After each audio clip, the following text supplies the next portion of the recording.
Alright everybody, this is Josh here with Basement Level Magic. Thanks for coming back. We are ready to do some damage here with our um, blue-red devoid deck. And we've got it looks like a decent start. A whole bunch of 3-drops and a 7-drop, you know. Not quite the best. I have heard some people say that they think you should possibly go ahead and be on the draw in this format, and you know, I'm kind of wondering that myself. You know, unless you're one of those real aggressive red-white or red-green style of decks, maybe even the white-green. Alright, but you know, we got our lands online. We'll go ahead and get our Molten Nursery out there right away, and then just start pinging.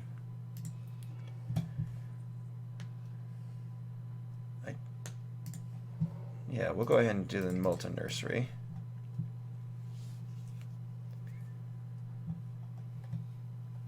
I doubt, unless people are playing like Felidar Cub, that there's a whole lot of enchantment removal out there.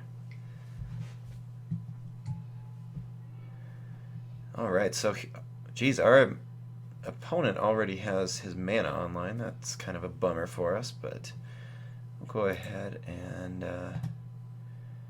I think we might just go ahead and take care of that guy. You know, he's got a lot of cards in hand, though. Yeah, I mean, we're not really... We just want to keep this board clear as long as we can.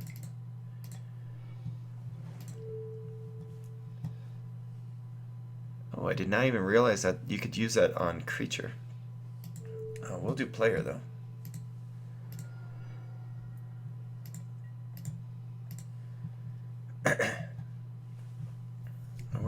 We're just basically hoping to hit a few land drops here, working our way up to the Rune Processor. Alright, so our opponent is playing a devoid, well, I mean devoid card. I was going to say devoid strategy, but I'm not sure about that. Oh, great. So we have both of our both of our big drops. Not quite what we were looking to do. We'll get our Infiltrator online. Go ahead and start pinging away his creatures.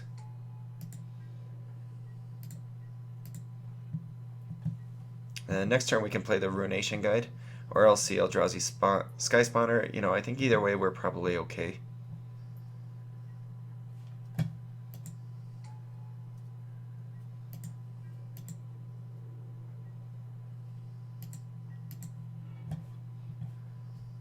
Well, that Spell Shrivel could have come in handy before.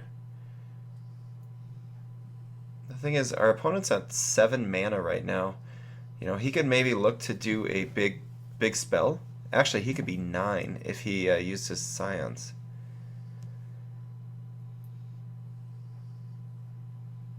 I'm kind of tempted to... This is pretty risky, I think, but... Trying to just hold up Spell Shrivel might be the best thing. I mean, he's got tons of mana over there right now. Otherwise, we go ahead and look to play the Ruination Guide. There's just not a lot we can do if our opponent plays some big spell next turn. And so I think I'm just going to go ahead and attack in.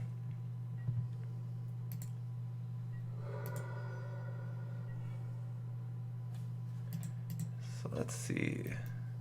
Vampiric Rites is the card. Yeah, holding up Spell Shrivel could easily be a awful choice. I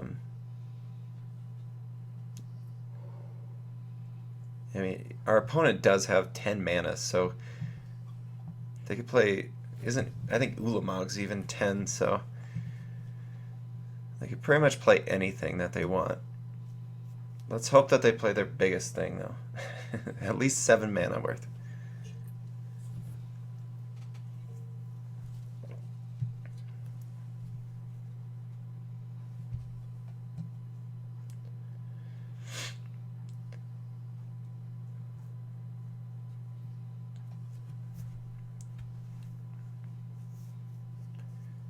I guess I'm okay with him thinking, right? Otherwise we just take 6 damage, which is awful. Yeah, keep going, keep going, keep going. Yes. That is Ulamog. Can he be countered? He can be countered. Oh gosh.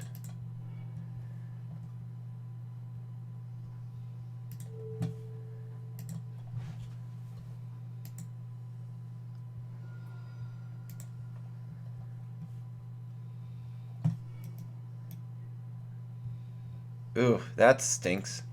I mean, at least we were able to stop him from playing that against us, but him taking our 1 blue source does really hurt us. You know, I don't blame the opponent. If you got it, you want to play it. Come on. And then we miss on our blue mana. Ugh. Okay. So we dodged Ulamog, but what else can we do? We need blue mana big time. All right, so we know who got the big mythic in this draft.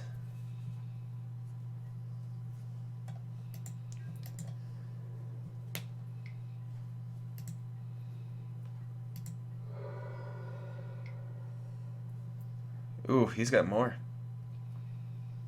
Oh, just another channeler. Okay. But I mean, that's still, you know, 2 4/4s is no joke. There's not much that we're going to be able to do here. I'm pretty sure we're going to die. I mean, we could play this Ruination guy, but it's not going to do us much good. I mean, the Sky Spawner, I guess, gives us a couple chump blockers. We'll just keep attacking in, and, you know, maybe we can mill our opponent out, right? Gotta have some outs, right? I don't think mill is the primary win condition that we were looking for.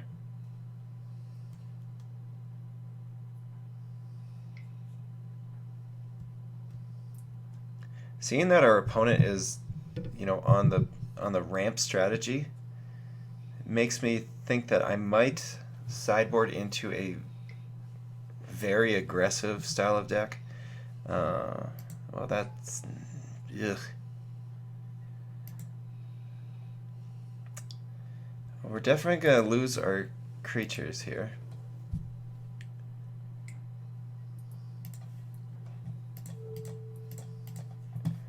But at least if we can keep attacking in, we'll get to see more of our opponent's deck. Just having some information is important. I mean, this will keep us going.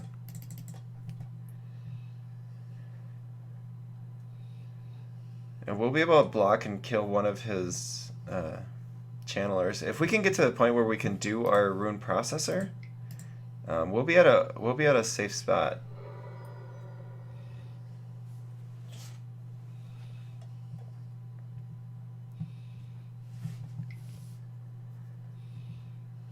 I was just hoping that our opponent would have nothing over and over, but it doesn't appear to be so. Yuck.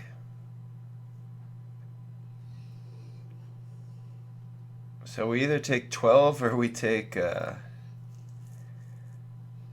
10. Either way, we're gonna die, right? Nah, he's...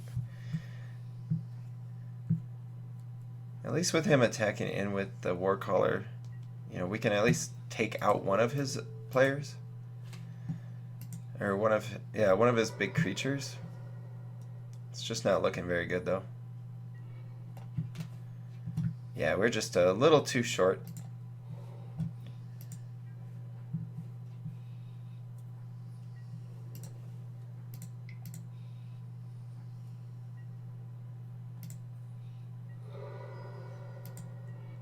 Yeah, I just wanted to see more cards that he had, and then we'll go ahead and concede. Alright, so we saw half of his deck, and so far that half is pretty strong. So what I was thinking of, if we wanted to, we could play the 2 Coral Helm Guides. We could play our Valakut Invoker. We could play our Akum Stonewalker or Stonewaker. You know, bring those in, take out our top end, and just try to go under our opponent. That might be the best option for us, unfortunately. Even take out like the Kozilek's Channeler, the 2 Rune Processors, and then yeah, we could actually even go down to 17 lands, I think, at that point. Actually, no, I don't think we'd want to do 17 lands because, you know, we got the Invoker that does 8, we've got the Stonewaker that needs 3. Yeah, I think if we, maybe if we go, just try to go, and actually Boiling Earth could be strong against him as well if he's going to have a lot of Scion tokens. So we take out the Channeler, the Rune Processors, you know, because our opponent obviously can go a little bit bigger than us, so there's not a huge benefit to us doing it. And maybe we might not have a need for these Benthic Infiltrators.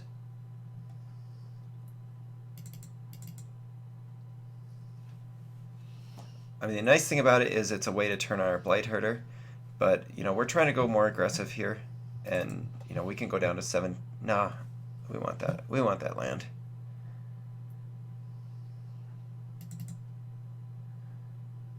Yeah, so I mean, this might be the wrong call. It's just definitely something to change up, check it out. Yeah, let's try this. Just try going more aggressive into him. Alright, so this is not the aggressive look that we were going for.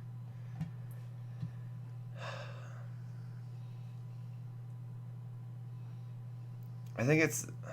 Yeah, I don't want to keep this. I really don't, but I'm going to.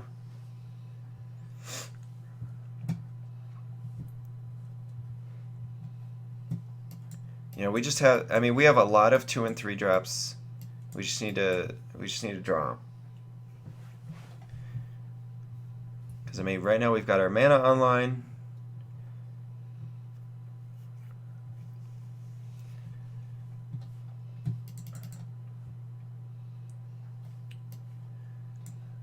Yeah, I don't know. This is probably going to be just too slow, I think. I don't think I should have kept it.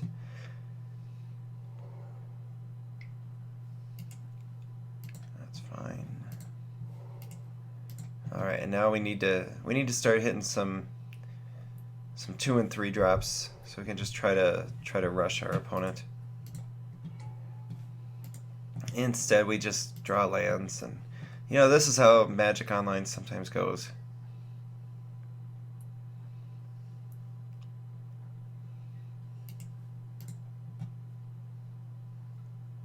Yeah, I mean, if I knew that I was going to draw just lands, I definitely would have mulliganed there.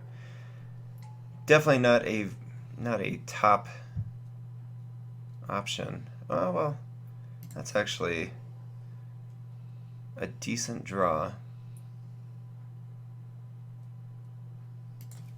Yeah, I think let's go ahead and cast this. No need to waste time.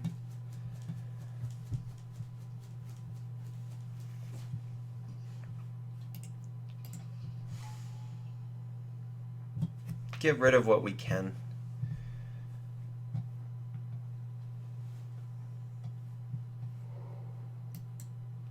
Rolling Thunder will actually be a really good way to clear out if he ends up getting a lot more Scion tokens out there to try to help him ramp.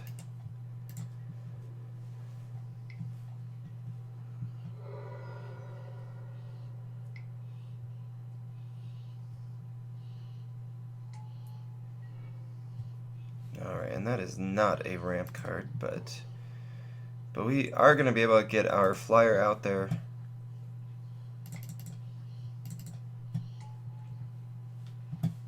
We haven't done this.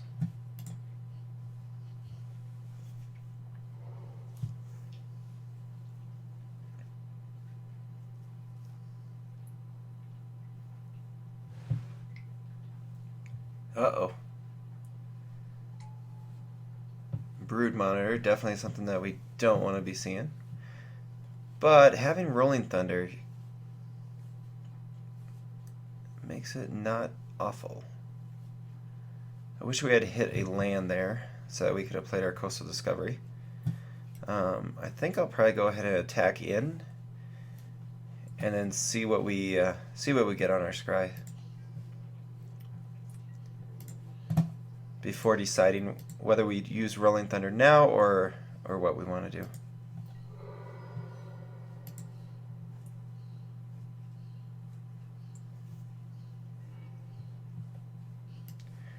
Alright, so Kozilek's Sentinel is probably a bit late right now, and Mountain might actually be what we need.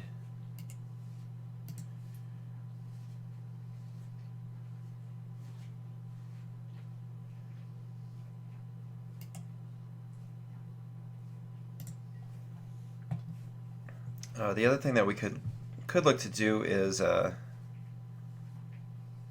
maybe just play this Vestige of Emrakul, which will be able to block the Brood Monitor and any of the Scion tokens. Otherwise, our opponent right now is at 3, 5, 6, 7. He's at Ulamog mana. I wonder if we may just want to keep him off of that. Then next turn we can cast Coastal Discovery with Awaken, get a 4/4 and draw 2 cards. Plus continue scrying.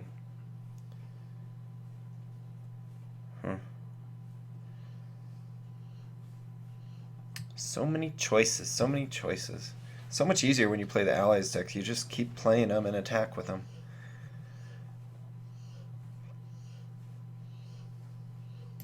Yeah, I think we cannot handle if Ulamog came off the board, or came off the top of his deck.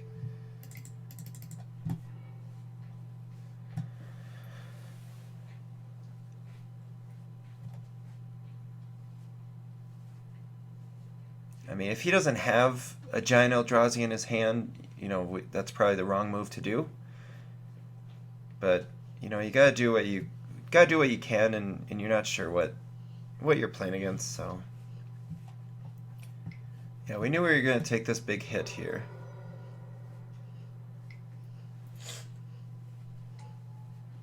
All right, so Cluster Healer, a fine card. Our opponent just has a random assortment of good cards, which generally doesn't work well in this format, but it seems to be working pretty good for him right now.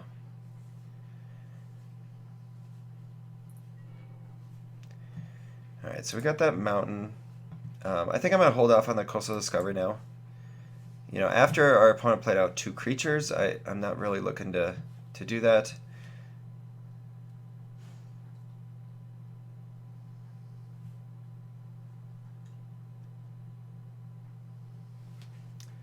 Yeah, let's go ahead and we'll attack in once again. This is probably the wrong attack.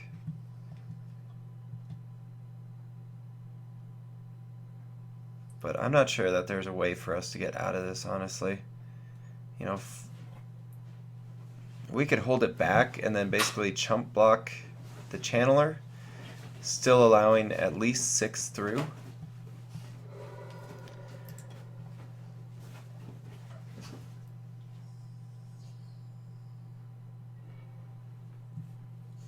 Definitely not looking to play Spell Shrivel or Molten Nursery here. Both are a tad bit late. We'll play the Vestige of Emrakul and see if we can live.